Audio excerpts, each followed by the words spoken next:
नमस्कार आदरणीय पालक बंधुओं, ये जो मेरी बात है वो कक्षा 10वीं और 12वीं में जो बच्चे पढ़ रहे हैं उनके पेरेंट्स हैं। आप लोग जानते हैं कि लगभग सभी बोर्ड ने जो है अपने टाइम टेबल रिलीज़ कर दिए हैं और अगले 1-2 महीने में सभी बोर्ड में एग्ज़ाम शुरू होने वाले हैं।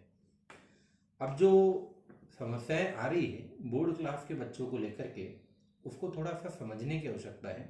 क्योंकि 10वीं और 12वीं में जो बच्चा आज की तारीख में है, यदि हम उसकी स्थिति देखें तो वो बच्चा पिछले 2 साल से ऐसी किसी बड़ी परीक्षा में बैठा नहीं है। आप देखेंगे कि पिछले वर्ष या तो उसने 9वीं या 11वीं पास की थी, जो 2-4 महीने की पढ़ाई के बाद उसने पास कर ली, और उसके ठीक पहले उसने या तो 8वीं या 10वीं की एग्ज़ाम दी थी, जो भी OTBA के माध्यम से जो है वो इवेल्यूएट होकर के पास हो गए थे। अब ऐसी स्थिति में आज बच्चों की जो मनोदशा हम देखें तो जो वो पेपर देने के लिए जा रहा है, जब वो उसको ये पता चल रहा है कि मुझे आज एक प्री बोर्ड का पेपर देना है, तो वो मानसिक रूप से कहीं ना कहीं तनाव की स्थिति में है। उसका कारण यदि हम देखें, 3 घंटे बैठ कर के एक जगह पेपर देना और पेपर को हल करना, ये अभी उसने पिछले 2 सालों से किया नहीं है। परीक्षाएं जरूर हुई थी, लेकिन वो परीक्षाओं का उतना मानसिक दबाव नहीं था, लेकिन बोर्ड परीक्षाओं का दबाव है।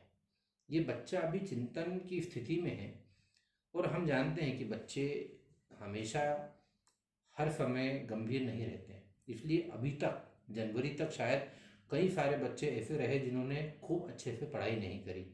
जितनी पढ़ाई उनको करना चाहिए थी, जैसे बोर्ड क्लास के बच्चों को जनरली 4 से 5 घंटे पढ़ना चाहिए, वो शायद नहीं पढ़े।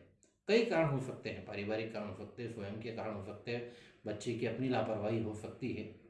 लेकिन जो समय बीत गया उस पर तो बात करने से कोई अभिप्राय नहीं है।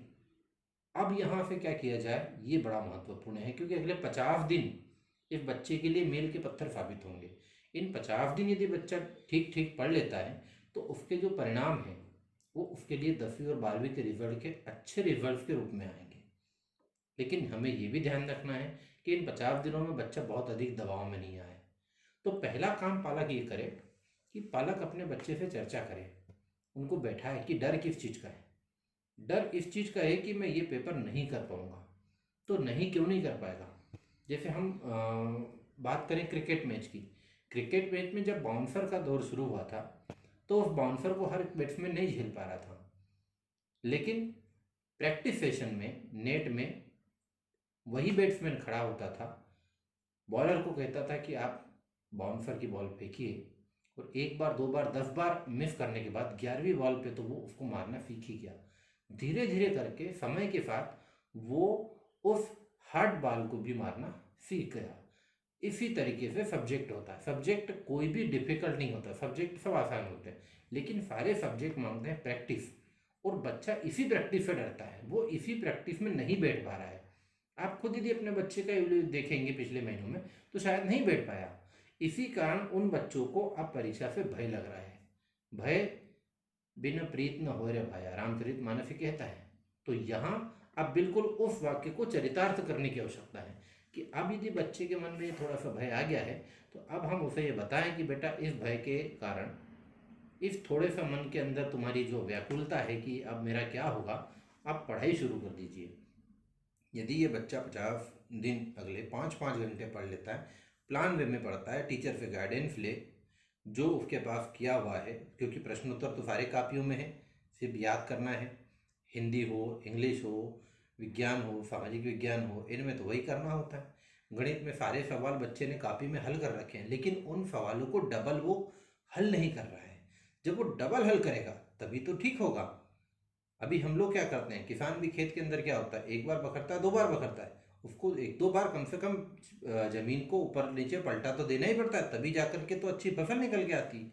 वही स्थिति बच्चे के साथ है कि अगले 2 महीने वो बच्चा एक अच्छे टाइम टेबल को तैयार करे और 6-7 घंटे की पढ़ाई करे। पालक यहाँ पर उसका ध्यान दें, उसके खाने पीने से लगा करके उसके बाहर जाने के समय तक को मॉनिटर करिए।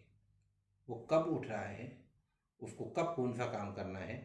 बच्चे को यदि भूख लगी है तो प्रॉपर समय पे उसको खाना मिल जाए। कहीं बाहर यदि आने वाले समय में, अभी 26 जनवरी से लगभग शादियों का दौर भी शुरू होना है, कुछ पहले और कुछ बाद तक, उस टाइम में उस बच्चे को बाहर जाने से रेस्ट्रिक्ट करिए। यदि आपको लग रहा है तो आप उस बच्चे का खाना घर पे भी बना सकते हैं, या उसका उसके लिए कोई ऐसी अल्टरनेट व्यवस्था करें कि उसका समय बच जाए। कहीं जाकर के आना महत्वपूर्ण है, लेकिन यदि उसी समय को हम अपने ऐसे महत्वपूर्ण कार्य में इन्वेस्ट करते हैं जिसका भविष्य में फल है, तो वो ज़्यादा लाभकारी होगा। तो यहाँ ये पालक समझे कि मुझे मेरे बच्चे के अगले 50 दिन के टाइम का यूटिलाइज करना है। कई सारी स्कूलों में शायद बहुत देर तक पढ़ाने के लिए भी रिक्वेस्ट की जा रही है।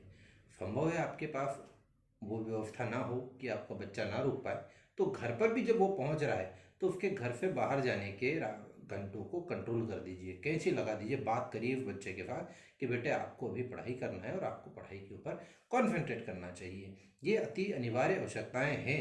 यदि ये छोटी छोटी बातें हम ध्यान ले लेंगे, पढ़ाई के समय को नियंत्रित कर देंगे, बाहर जाने के समय को नियंत्रित कर देंगे, टीवी देखने के टाइम को फिक्स कर देंगे, और रही बात उसके खाने पीने की व्यवस्था का ध्यान रखेंगे, तो अगले 50 दिन के बाद जब बच्चा परीक्षा में फिर बैठेगा तो निश्चित रूप से उसका परिणाम अच्छा होगा।